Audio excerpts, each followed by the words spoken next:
अब uniform civil code ये क्या है ये तो आप जानते हैं, लेकिन इस ड्राफ्ट में उसकी क्या क्या बातें रखी गई हैं वो भी जानने का प्रयास करते हैं। आपके सामने ये डिटेल्स। महिलाओं के अधिकार बढ़ जाएंगे, ये यूनिफॉर्म सिविल कोड रिपोर्ट में है। और साथ ही बहुविवाह यानी कि एक से ज्यादा जो विवाह की बात होती है उस पर रोक लगेगी। इस पर भी कानूनी तौर पर नियम बनेंगे। लड़के और लड़कियों का जो पैतृक संपत्ति में अधिकार है वो उन्हें मिल जाएगा। मुस्लिम महिलाओं को भी गोद लेने का अधिकार होगा, ये भी यूनिफॉर्म सिविल कोड में है।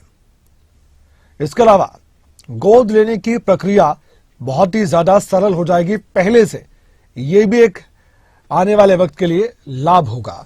लड़कियों को भी लड़कों के बराबर ही विरासत का अधिकार मिलेगा। जो बात सिर्फ बातों में होती है वो अब कानूनी तौर पर भी होगी।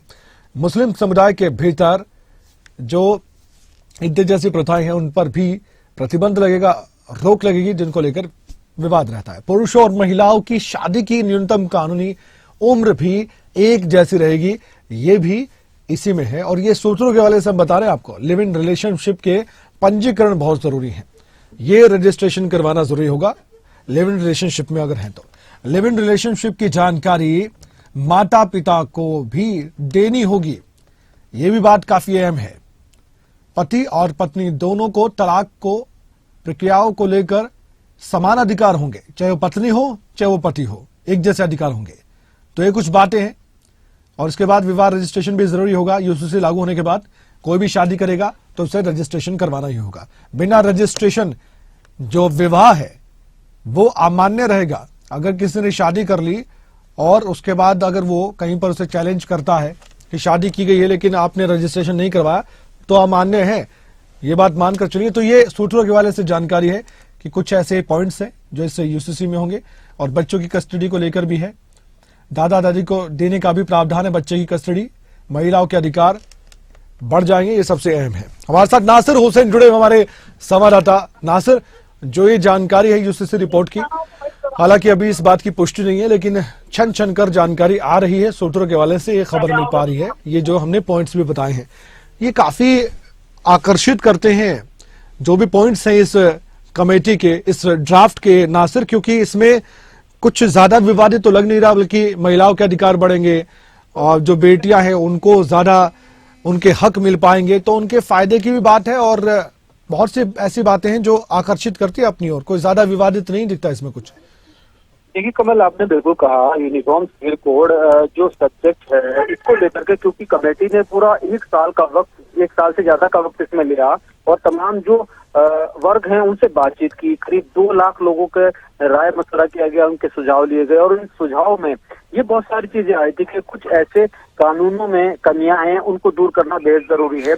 खास तौर पर उन्हीं चीजों के सुझाव लिए गए, अब उन्हीं तमाम चीजों को इसमें रखा गया है। खास तौर पर महिलाओं के जो अधिकार हैं, क्योंकि महिलाओं के अधिकारों की बात की जा रही थी, महिलाओं को, खासतौर पर मुस्लिम वर्ग की महिलाओं को 2-3 चीजें ऐसी थी इसमें। तलाक है, हालांकि 3 तलाक पर कानून बन चुका है। इसके अलावा गोद लेने की जो बात आप कही है कि गोद लेने की जो प्रावधान वो मुस्लिम वर्ग में नहीं था, यानी मुस्लिम लॉ में नहीं था। अब महिलाओं को गोद लेने का प्रावधान मिल जाएगा। गोद लेने की प्रक्रिया को इजी कर दिया जाएगा। पहले गोद लेने की प्रक्रिया तो इजी थी, लेकिन उसके जो बच्चा गोद लिया जा रहा था उसको वो अधिकार नहीं मिल पाते थे, बड़े होकर के संपत्ति में अधिकार तमाम चीजें, अब उनको भी इसमें मजबूत किया गया है। दूसरी और चीजें हैं, जैसे शादी के रजिस्ट्रेशन की बात आपने कही, शादी का रजिस्ट्रेशन होता था लेकिन स्पेशल केसेस में लोग रजिस्ट्रेशन कराते थे, अब सबके लिए कंपलसरी हो जाएगा शादी का रजिस्ट्रेशन कराना। उससे उनकी जो प्रॉपर्टी के अधिकार है वो मजबूत हो जाएंगे। इसके अलावा भी और कई सारी ऐसी बात है, लेकिन इन तमाम चीजों में कुछ चीजें ऐसी भी हैं कि जो स्थानीय कानून है वो भी इससे प्रभावित हो रहे हैं। और उन्हीं 3 तमाम चीजों को लेकर के जो कांग्रेस है लगातार इसका विरोध कर रही है। पूर्व मुख्यमंत्री हरीश रावत कई बार सवाल उठा चुके हैं, प्रदेश अध्यक्ष करण महा कई बार सवाल उठा चुके हैं, लेकिन ये तमाम चीजें तभी स्पष्ट हो पाएंगी कमल जब कानून का मसौदा लोगों के हाथ में आ जाएगा। अभी तो सिर्फ अंदाजे से ये बातें नहीं जा रही कि क्या होगा क्या नहीं होगा, अभी क्या चीजें होगी ये जब 5 तारीख को सदन के पटल पर इस कानून को रखा जाएगा और उसके बाद ये कानून का रूप लेगा, तब ये चीजें सामने आएंगी। बहुत बहुत धन्यवाद जानकारी देने के लिए नासिर हुसैन, आपने विस्तार से बताया भी है क्या क्या जानकारी मिल पाएगी।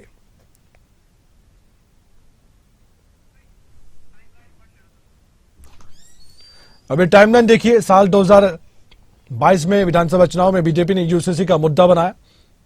इसके अलावा धामी कैबिनेट की पहली बैठक में यूसीसी को लेकर समिति बनाई गई है, ये जानकारी निकलकर सामने आई थी। और फिर 27 मई 2022 को सेवानिवृत्त जस्टिस रंजना देसाई की अध्यक्षता में 5 सदस्यीय कमेटी बनाई गई थी यूसीसी को लेकर। साल 2023 में एक्सपर्ट कमेटी का कार्यकाल 15 दिनों के लिए बढ़ा, लेकिन बढ़ते बढ़ते आप देखिए 2 साल तक जा पहुंची बात और 72 बैठकें हुई हैं। 2 फरवरी को यूसीसी ड्राफ्ट सरकार को सौंपा गया। मुख्यमंत्री धामी की अध्यक्षता में कार्यक्रम आयोजित हुआ था।